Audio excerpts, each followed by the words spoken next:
There are things in your bedroom right now that look completely normal. You see them every day. You walk past them without thinking. You've gotten so used to them, you don't even question their presence anymore. But what if I told you some of those things are not as neutral as they seem? Not because of what they are physically, but because of what they represent, trigger, and reinforce. When I was on the other side, we didn't always rely on extreme actions. We focused on subtle influence, quiet things, ordinary objects, things people kept close to them, especially in places where their mind was most open, and your bedroom is one of those places. It's where your day begins. It's where your day ends. It's where your mind slows down and becomes more receptive. And because of that, what surrounds you in that space matters more than you think. Now, here's what most people don't realize: it's not about fear, it's about influence through repetition.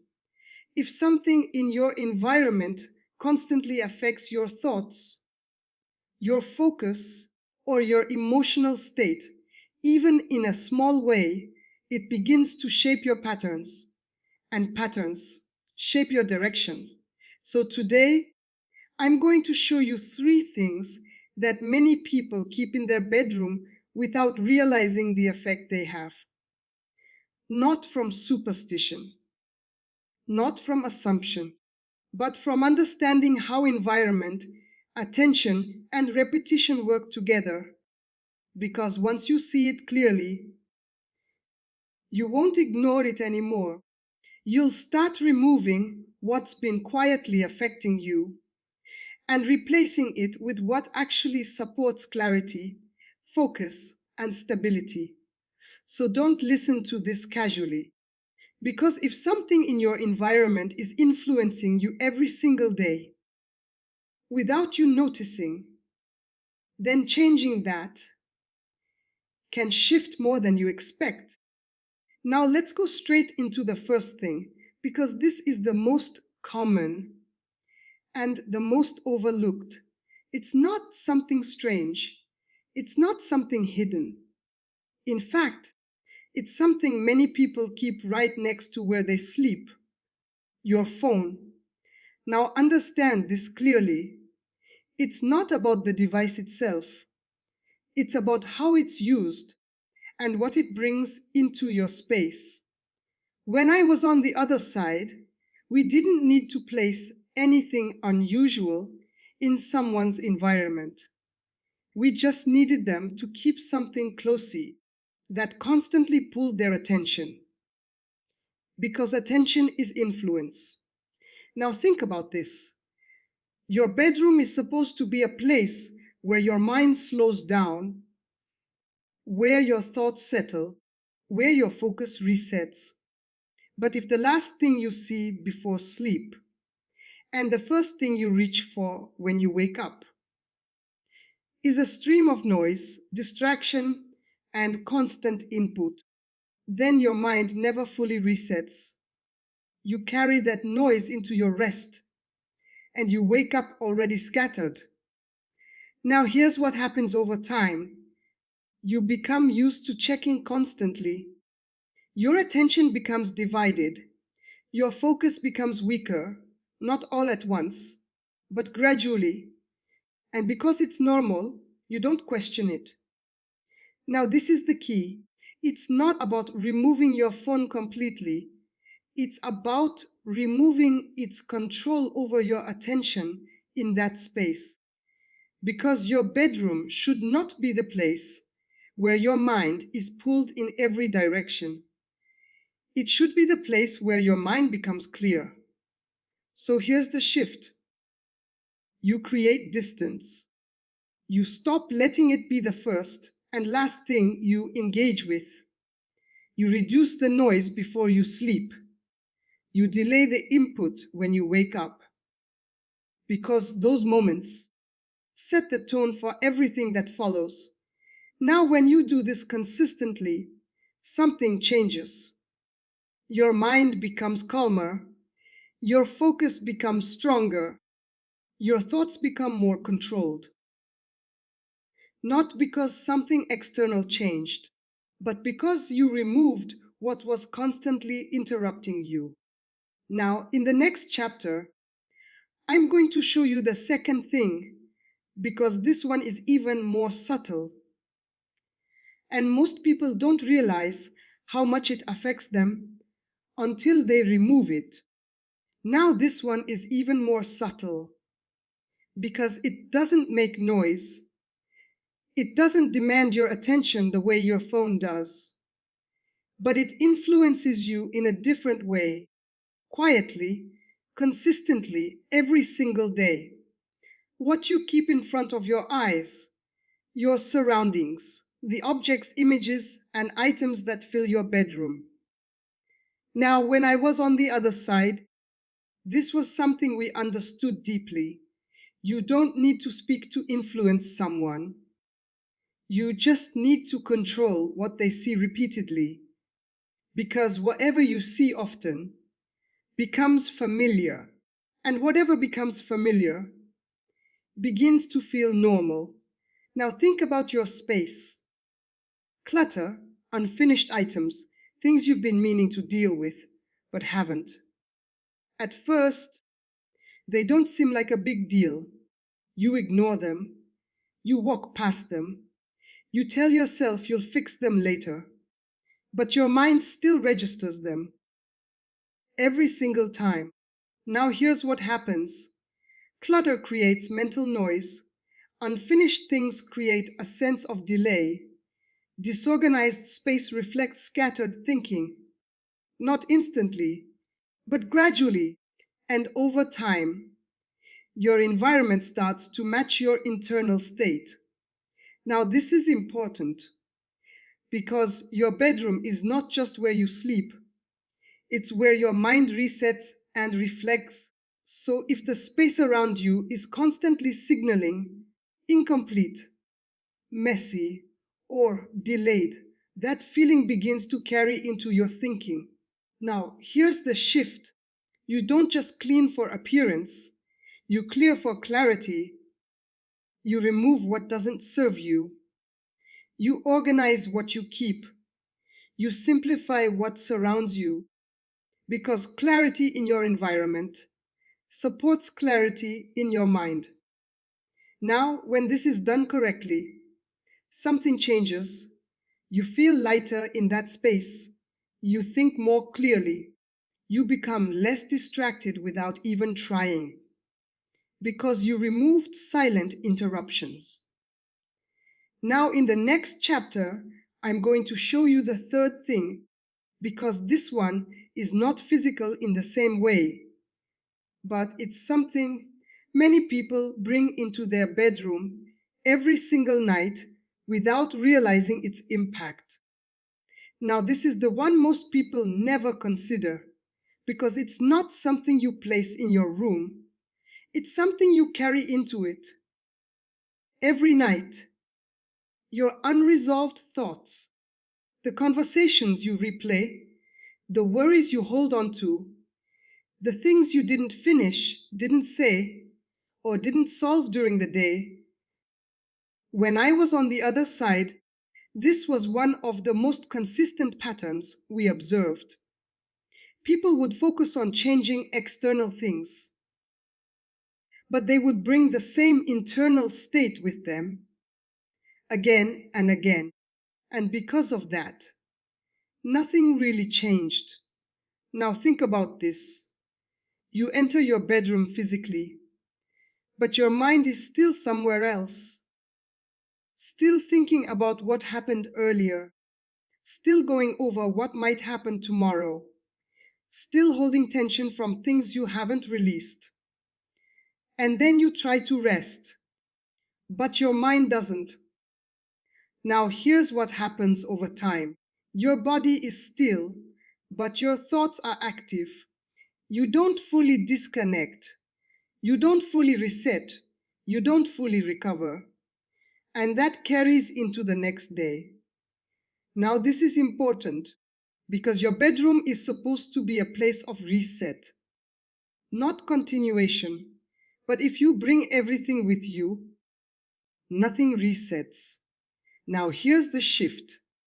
You don't carry everything in. You release it before you settle, not perfectly, but intentionally. You take a moment to clear your thoughts. You decide what can wait until tomorrow. You stop replaying what you cannot change in that moment, because holding on to it does not solve it, it only extends it. Now, when you do this consistently, something changes. Your mind becomes quieter at night. You rest more deeply. You wake up with more clarity. Not because your problems disappeared, but because you stopped carrying them into your place of rest. Now, this is the key.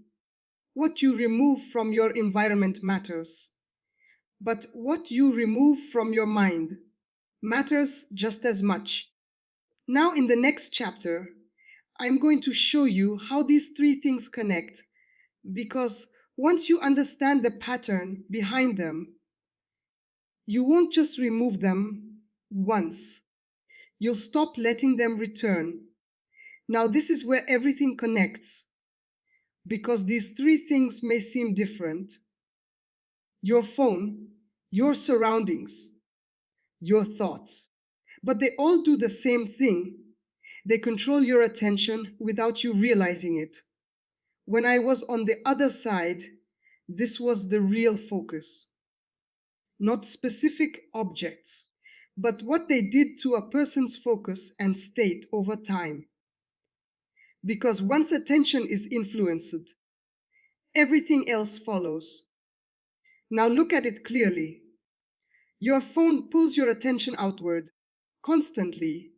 Your environment reflects what your mind keeps seeing. Your thoughts keep repeating what you haven't released. Different sources, but the same result. Your mind never fully resets. And if your mind doesn't reset, you don't start fresh. You continue from the same state every day. Now, here's why this matters. Because most people think their results are random. They think, this is just how things are. This is just how I feel. This is just my situation.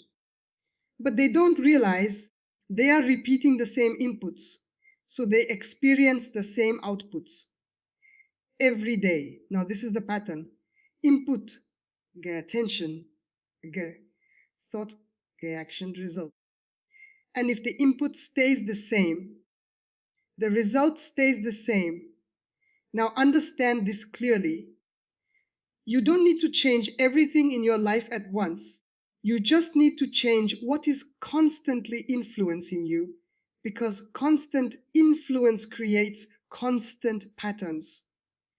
Now, here's the shift. You become aware of what is shaping your attention. You remove what disrupts it. You organize what supports it. You release what weighs it down. And when you do that, your attention becomes stable. Now, when your attention is stable, your thoughts become clearer. When your thoughts are clearer, your actions become more direct. And when your actions are more direct, your results begin to change. Not instantly, but consistently. Now, this is the key. It's not about fear. It's about control. Control of your space, control of your attention, control of what you allow to repeat. And once you understand that, you stop ignoring small things, because you realize small things repeated create big patterns. Now, in the final chapter, I'm going to show you how to lock this in, because once you remove these three things, you need to make sure they don't slowly return. And once that happens, your environment will start working for you instead of against you. Now, this is where everything becomes permanent because removing something once is not enough. If you don't change the pattern, it will return, maybe not immediately, but slowly. When I was on the other side, this is what we relied on. Not that people wouldn't change, but that they wouldn't maintain the change. They would clean once, then go back to clutter.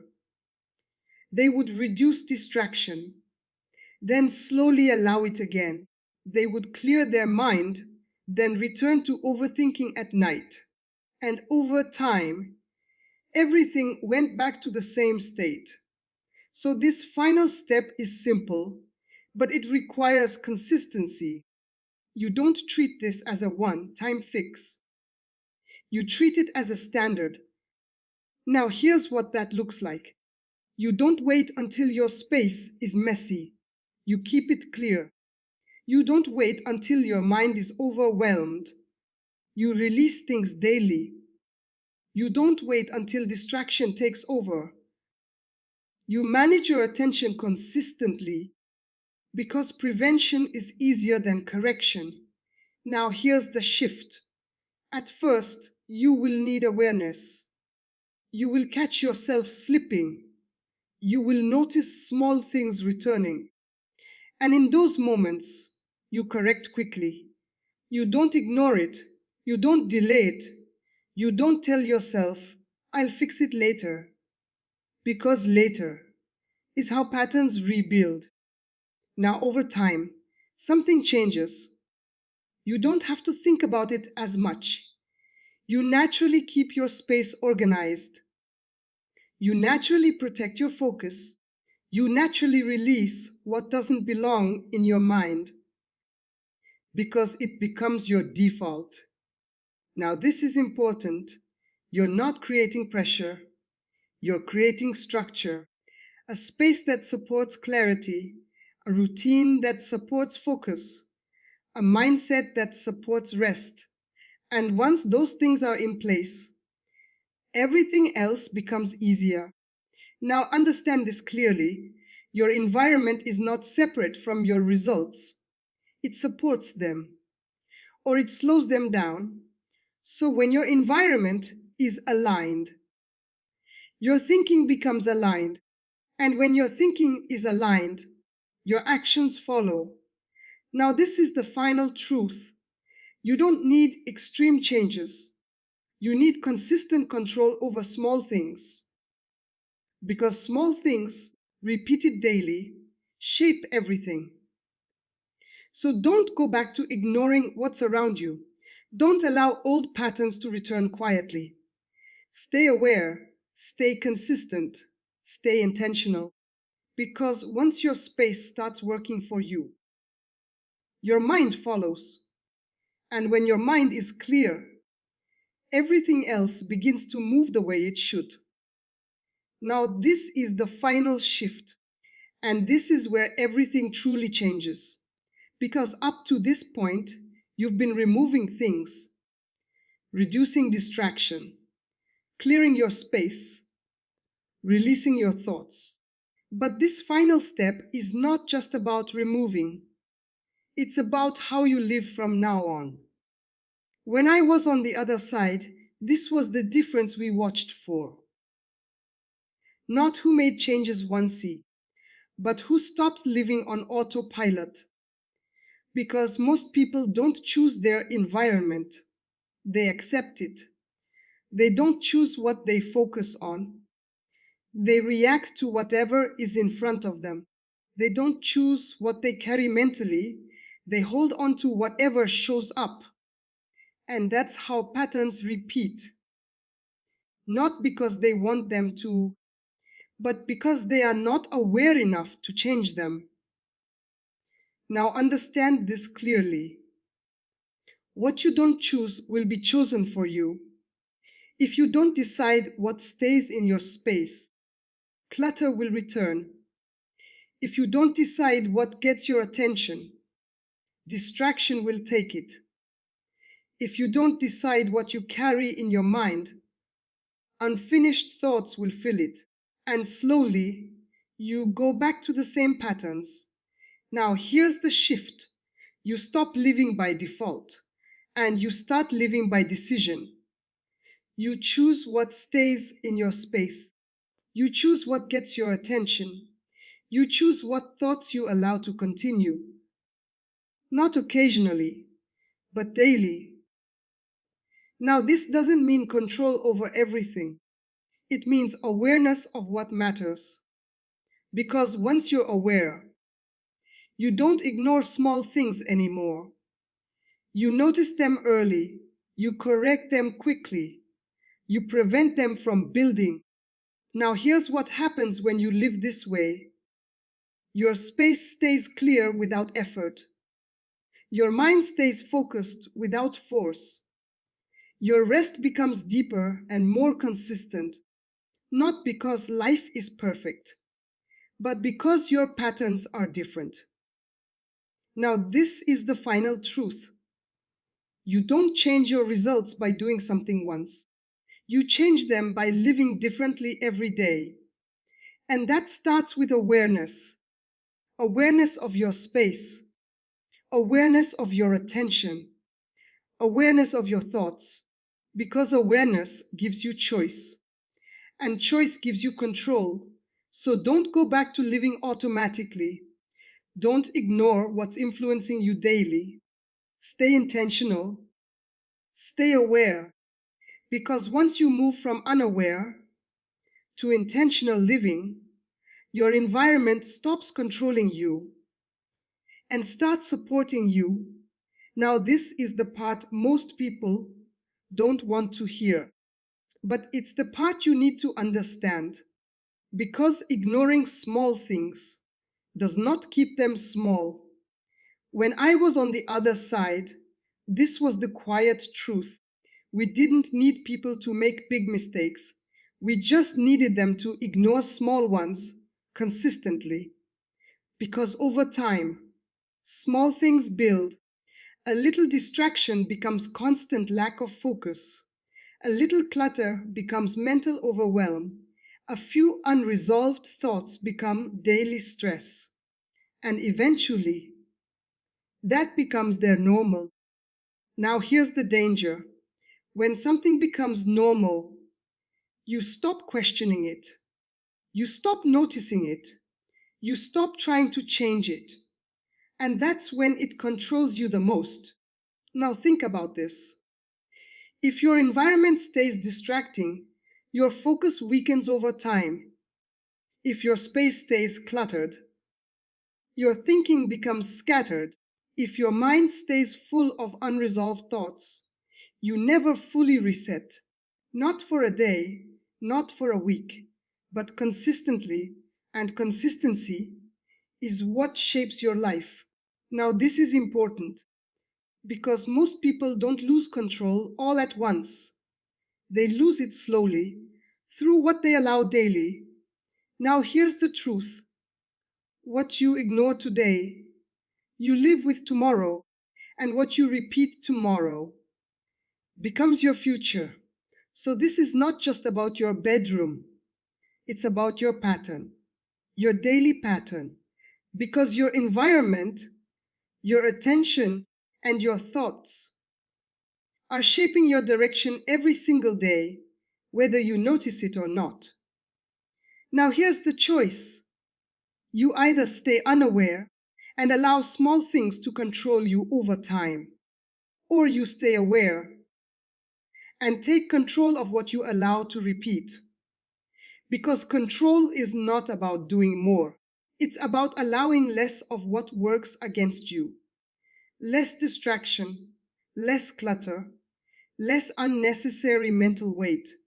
Now, let me say this clearly. You don't need to change everything overnight, but you do need to stop ignoring what matters. Because once you start paying attention, you start making different decisions.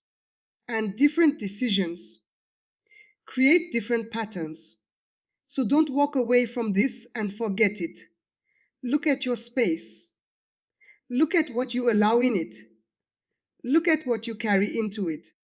and ask yourself, is this helping me or slowly working against me? Because once you see it clearly, you won't ignore it anymore. And that's where real change begins. Now everything comes down to this moment, not what you heard, not what you understood, but what you decide to do next. Because information without action changes nothing. When I was on the other side, this was the final point we watched for. Not who listened, but who acted. Because many people would hear something like this. They would agree, they would feel it. They would even say, this makes sense. And then they would do nothing. They would go back into the same room, see the same things, follow the same habits. And within days, everything felt normal again. That's how patterns stay in place, not because they are strong, but because they are not challenged. Now, this is where you separate yourself, because you are not just listening, you are deciding. Now, here's what that decision looks like. You don't wait for the perfect time. You don't tell yourself, I'll do it later. You act immediately. You look at your space right after this. You identify what needs to go. You clear what you already know is affecting you. Not everything, just the obvious things first. Because action creates momentum, and momentum makes everything else easier. Now, this is important.